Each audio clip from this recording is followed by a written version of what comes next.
샬롬. 오늘은 하나님께서 이 가난한 자를 대하시는 기본적인 태도가 어떠한지 보겠습니다. 레위기 19장 9절 10절 너희가 너희의 땅에서 곡식을 거둘 때 너는 반 모퉁이까지 다 거두지 말고 내 떨어진 이삭도 줍지 말며 내 포도원의 열매를 다 따지 말며 내 포도원에 떨어진 열매도 줍지 말고 가난한 사람과 거류민을 위하여 버려두라. 나는 너희의 하나님 여호와이니라. 그 이삭 줍기라 그러죠. 이렇게 곡식을 추수 때 걷다 보면 이렇게 이삭이 뭐 이렇게 좀 떨어진단 말이에요, 바닥에. 근데 그거를 다 샅샅이 주워서 가지 말라는 거예요. 룻기에 보면 일부러 그 보아스가 일부러 그 떨어뜨려 놔라, 주술 수 있게 뭐 이렇게도 이야기하잖아요. 그 이삭은 가난한 자들이 이렇게 죽게끔 되어 있기 때문에 그렇습니다. 너희가 너희의 땅에서 곡식을 거둘 때 너는 반 모퉁이까지 다 거두지 말고 내 떨어진 이삭도 줍지 말며. 오늘날은 어떨까요? 오늘날 이렇게 작은 돈들, 작은 도움들, 뭔가 이렇게 자연스럽게, 그러니까 내가 이거 다 샅샅이 거둔 다음에 내가 딱 이만큼 띄어갖고 일로와 이거 가져가 이럴 수 있잖아요. 생색낼 수도 있잖아요. 그런데 자연스럽게 흘려놓고 그 사람들이 자존심 상하지 않게 뭐 일 다 끝나고 이제 오후나 어둑어둑해질 때 와갖고 그냥 걷어갈 수 있게. 도둑질은 아니란 말이에요. 그들의 자존심도 상하지 않는단 말이에요. 굉장히 하나님의 지혜가 들어있는 거죠. 오늘 이것을 우리가 어떻게 우리의 삶에 적용할 수 있을지는 우리 스스로 이렇게 생각을 해봐야 합니다. 남을 돕는 것만큼 어려운 게 없는 거예요. 도움을 받는 것도 어려워요. 자존심을 굽히고 뭔가 받아야 되기 때문에. 돕는 것도 더 어렵습니다. 상대로 하여금 자존심 상하지 않고 상처받지 않고 내가 또 도와주면서 교만하지 않고 생색내지 않고 오른손이 하는 일을 왼손이 모르게, 단순히 모르게 하는 것에 핵심이 있진 않아요. 중심입니다. 중심이 항상 무언가 겸손한 마음, 빚진 마음, 여러분들이 있기 때문에 내가 있습니다. 뭐 이런 마음, 이런 마음으로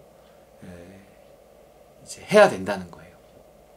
그래서 이게 하나님의 기본적인 가난한 사람들을 대하는 하나님의 마음입니다. 불쌍한 마음이 하나님이 있으신 거죠. 그래서 돕기를 원하시는 겁니다.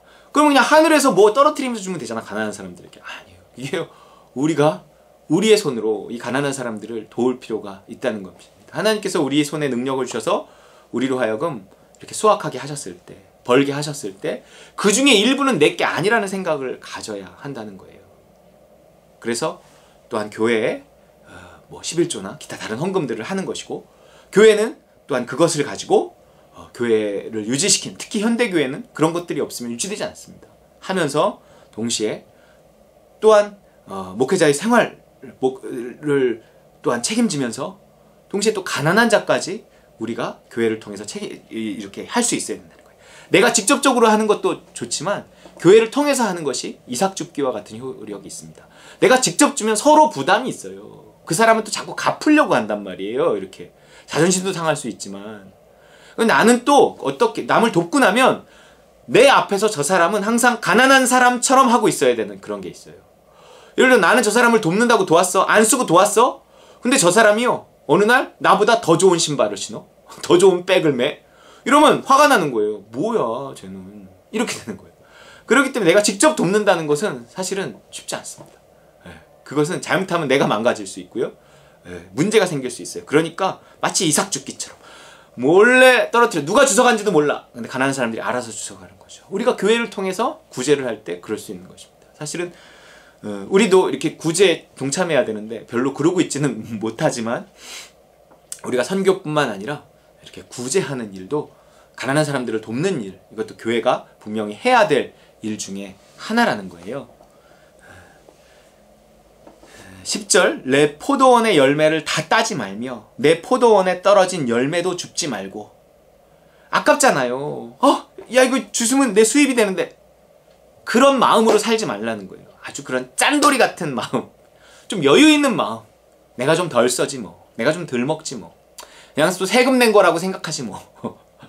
우리 주차 딱지 끊었을 때, 속도 위반 딱지 끊었을 때 그것도 너무 속상해. 저도 옛날에 너무 속상했어요. 꽁돈 나가는 거 같고 막 너무 속상, 허비하는 거 같고 속상해. 근데 그냥 지금은 그냥 세금 냈다 생각하지 뭐. 뭐 내가 잘못한 것도 있는데. 속도가 또 이제 50km로 줄면서 이제 더 그런 게 있죠. 물론 거기에 속도에 맞추는 게 제일 중요하지만 하다 보면 또 잘 안 되잖아요. 그랬을 때는 그냥 뭐 내 세금 냈다고 생각하지 뭐. 내가 나라를 위해서 하는 것도 별로 없는데 뭐 이렇게 생각하는 그 여유로운 생각이 있어야 이렇게도 할 수 있는 거예요. 가난한 사람과 거류민을 위하여 내버려두라. 버려두라. 나는 너희 하나님 여호와니라. 가난한 사람들, 특별히 이 땅에 사는 외국인 근로자들 또한 그들도 우리가 도와야 될 대상이라는 거예요. 그들이 대체적으로 가난하잖아요. 도와야 될 사람입니다. 하나님이 그것을 기뻐하신다는 거예요. 이게 기본적인 생각이에요. 기본적인 생각. 이런 성경의 기본적인 생각을 우리가 성경을 통해서 이렇게 가지고 있지만 디테일하게 도울 때는, 디테일하게 실제적으로 도울 때는 여전히 성령의 인도하심을 따라야 됩니다. 왜냐하면 이거 잘못 도우면 내가 교만해지고 뿐만 아니라 상대를 의존적으로 또 만들 수 있거든요. 그러니까 자꾸 도움받는 게 습관이 돼. 그리고 도움받는 걸 당연하게 여겨. 제가 예전에 이렇게 방글라데시나 이런 데 가면, 이집트나 막 이런 데 가면 애들이 막 국어를 한단 말이에요. 그럼 국어를 할 때 내가 당신으로 하여금 복받게 만들어 주겠습니다. 그리고 너무 당연하게 국어를 하고 어려서부터 국어를 몸에 배서 도와줘 고마운 걸 뭐 전혀 알지 못할 뿐만 아니라 당당한 거예요. 이슬람권에서는 누가 누구를 도우면 복을 받는다 생각하니까 내가 너를 복받게 해줄게! 그러고 손 내민다는 거죠. 그리고 하나를 도우면 애들이 막 우르르 몰려와 갖고요. 막 여행 자체가 뭐 그렇게 하면 이제 거기에서 도난 사고도 일어날 수 있고 무언가 이렇게 문제가 일어날 수 있고 돕는 것도 지혜로워야 된다고요. 그리고 상대로 하여금 의존적이게 만들어서는 또 안 된다고요. 그러니까 오늘날에도 기본적인 태도는 가지고 그런 것 때문에 안 도와. 내가 뭐 옛날에 도와봤지. 그때 그거 못 쓰겠더라고. 이런 사람들이 있어요. 그거 아니에요. 선교사? 그거 다 선교사가 아니더라고. 그거 자기 밥 벌어먹으려고 가고 거기 다 자식들 뭐 외국인 학교에서 교육시키고 안 되겠더라고. 나 그다음부터 선교 안 하잖아. 봤어요, 나 이런 분. 근데요, 그게요. 뭐 알아요. 옳아요. 구석구석 다 걷는 거 옳지요. 근데 옳더라도 하나님의 기본적인 마음 있잖아요. 마음. 어찌됐건 선교지에 나간 그들. 내가 무언가 도우려고 하고 이런 기본적인 마음. 그러나 그것에 있어도 지혜가 필요하고 믿음이 필요하고 하나님은 알아서 걸러내시겠죠. 저 사람 저 선교사 좀 그런데 그래도 하나님 마음을 주시면 그건 내 몫인 거예요. 그거 해야 돼요. 그게 믿음입니다. 시편 41편 1절 성경에는요 이렇게 하나님의 기본적인 가난한 자를 대하는 태도, 마음, 하나님의 마음이 나와 있는데 그걸 또 나를 통해 맡기신다는 거예요. 내가 그 일을 할 때 하나님 기뻐하시고 나한테 더 그 일을 할 수 있는 힘과 능력을 주시는 거죠. 시편 41편 1절 가난한 자를 보살피는 자에게 복이 있으며 복이 있대요. 재앙의 날에 여호와께서 그를 건지시리로다. 내가 누군가의 재앙, 가난은 재앙이거든요. 물론 가난은 하나님의 사랑을 받고 하나님 찾을 수 있는 기회일 수도 있지만 기본적으로 이 물질 문명 사회에서 가난하게 산다는 것은 재앙처럼 보일 수 있다는 거예요. 스스로가 그렇게 느낄 수 있다는 거예요.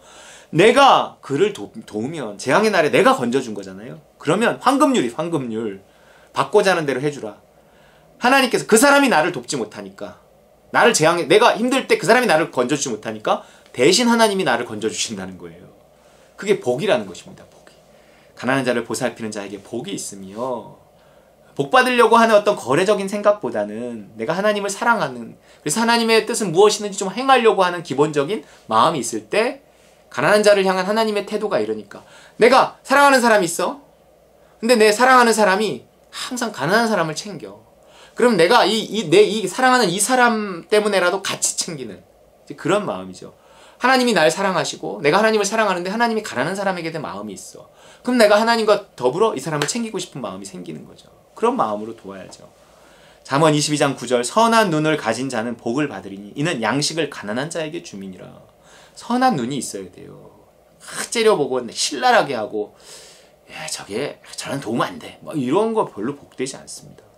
잠언 28장 27절 가난한 자를 구제하는 자는 궁핍하지 아니하려니와 못 본 채 하는 자에게는 저주가 크리라. 이거 선택이 아니라 필수예요. 저주받아야 되겠습니까? 기본적인 태도라는 거예요. 우리가 가난한 자를 도울 수 있는 기회도 사실 그렇게 많지는 않아요. 잠언 19장 17절 가난한 자를 불쌍히 여기는 것은 여호와께 꾸어드리는 것이니 그의 선행을 그에게 갚아주시리라. 가난한 자를 불쌍히 여기는 여호와께 구워드리는 하나님께 뭘 우리가 하나님께 구워주겠습니까? 근데 가난한 자를 불쌍히 여기고 돕는 것이 그런 거라는 거예요. 그의 선행을 그에게 갚아주신답니다. 우리가 없어진 거 아니에요. 허비한 거 아니에요. 갚아주신답니다. 내 떡을 물 위에 던져라. 여러 날 후에 찾으리라. 거저줄 때 거저주십니다. 또 거저줄 수 있는 마음을 갖는다는 것 자체가 하나님의 사랑을 품는다는 건데 그 자체가 내가 하나님 나라에 속해 있는 상태고 은혜로운 상태인 거예요. 그러니까 거저줄 수 있죠. 내가 이렇게 거저준 하나님 나라의 법, 하나님 나라에 속해서 하나님 나라의 법칙에 따라 거저줄 수 있을 때 하나님의 거저줌이 우리 삶에 더 풍성해진다는 것입니다.